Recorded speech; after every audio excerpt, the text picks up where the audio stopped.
Let's talk about promotions. I will tell you that when you first start a role, no matter where you are within an organization, you should understand what it takes to get promoted.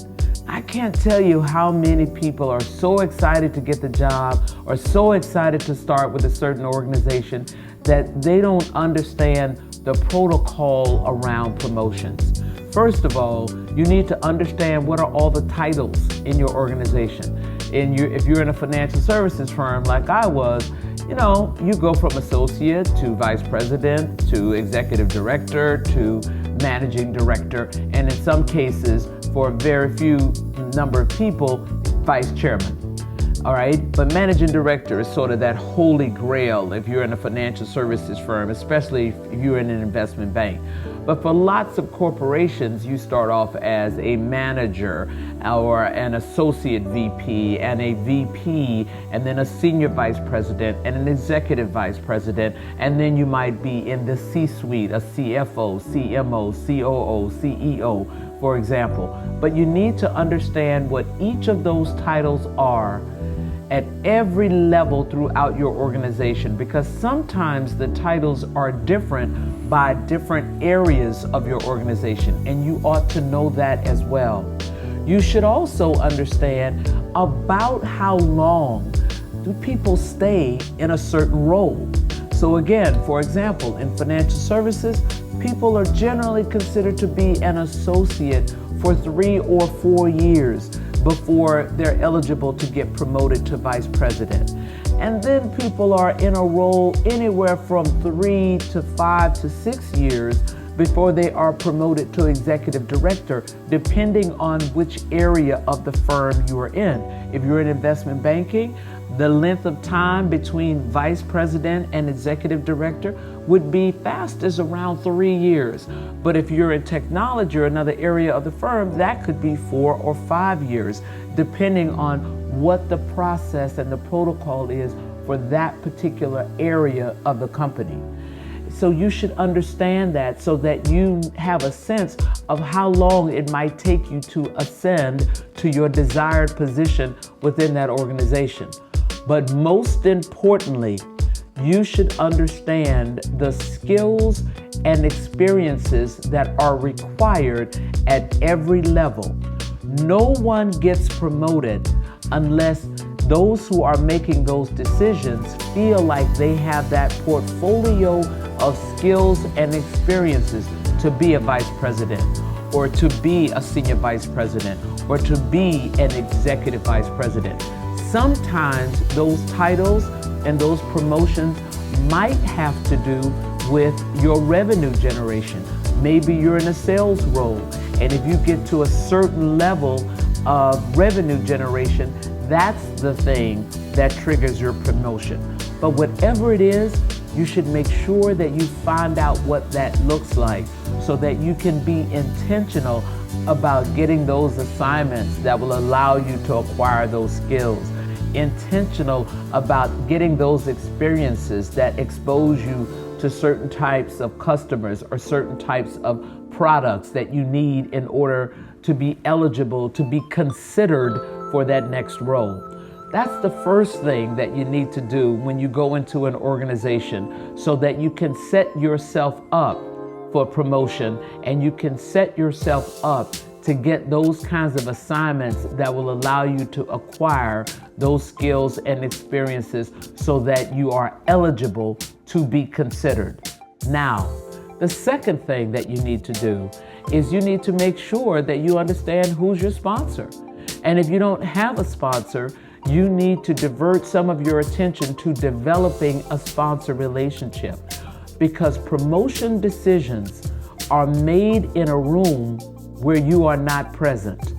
So somebody in that room has to speak on your behalf, or as I like to say, they have to carry your paper into that room and argue why you ought to get the promotion that year.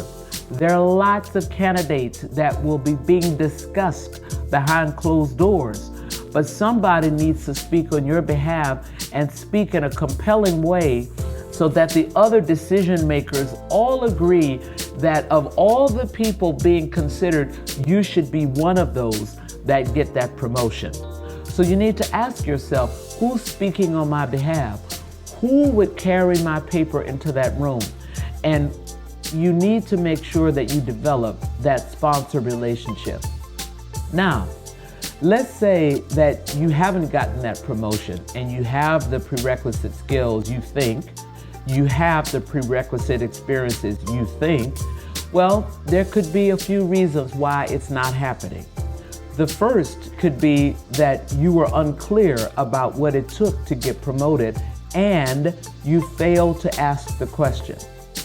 I'm a big fan of asking at the end of your evaluation in any given year. Let's say it's 2022 and you're saying I want to get promoted in 2023.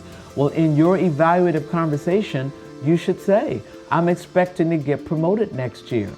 And that will provoke a conversation where someone says, I'm not sure you ought to be thinking about that. Now you can ask why. Now you can figure out what's missing so that you know what you need to do in the next 12 months to heighten the probability that it could happen. Or that person will say, well, you seem to be on the right road. Just continue to do what you've been doing and you probably have a reasonable shot of it happening. Now you know what you need to do over the next 12 months. Just keep driving in the same lane. But number one, maybe you've been working hard, but you haven't been working in a way that will allow you to get promoted. That could be the reason it's not happening. The second reason that it could not happen is that nobody's speaking on your behalf behind closed doors. You might have been doing a great job, but nobody is in that room stridently arguing that it ought to be you for this particular year. And the third reason is perhaps you just have not been performing at the level that you think you've been performing. You've actually burnt out. You're working, but you're working in a way that's not intentional. You're working in a way where you're doing okay, but you're not delivering excellence every single time you deliver a product. Maybe you are communicating a nonchalant attitude and you're not thinking about, what could happen. You're not anticipating the next thing that you should do on the assignment. You're not engaging in the same way. And if that is happening and there's no excitement and thrill around what you're doing, then you need to check that because maybe you're just tired. Maybe you've overinvested. Maybe it's time for you to take a break, or maybe it's time for you to do something different. Maybe within the same organization, but not the same thing. Those are some things to look out for that are clear signs of burnout. But if you are burnt out, then maybe you're operating at 80% of your excellence level and not 100, and it's showing. And it's showing to those people that are evaluating you. But if any of this is happening and you're not advancing, here's what you do. You should have a conversation with your direct boss and say, I have aspirations of getting promoted. I understood that I needed these skills, I needed to have these experiences, and I've done all of those things and it's not happening. So obviously I need to have a conversation with you to understand what I need to do in order to make it an easy decision for you to support me in the promotion conversations next year. And then I would also have that conversation with your boss's boss. And you obviously need to have had the conversation with your boss first, because the first thing your boss's boss is going to say is, did you have a conversation with your boss? And it's not going to be looked upon favorably if you haven't done that. But you want to have a conversation with that person to say, yes, I have spoken to Sheila. Yes, I have spoken to Sam.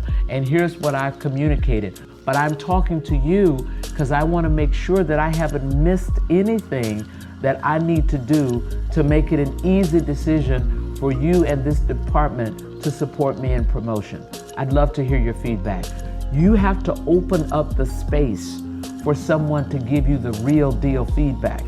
If people don't think you'll be able to take the feedback well, they just won't give it to you. And you cannot fix what you don't know is broken. So you want as transparent transparent communication as you can get about the feedback that you need in order to improve and be an eligible candidate for promotion. Go get them.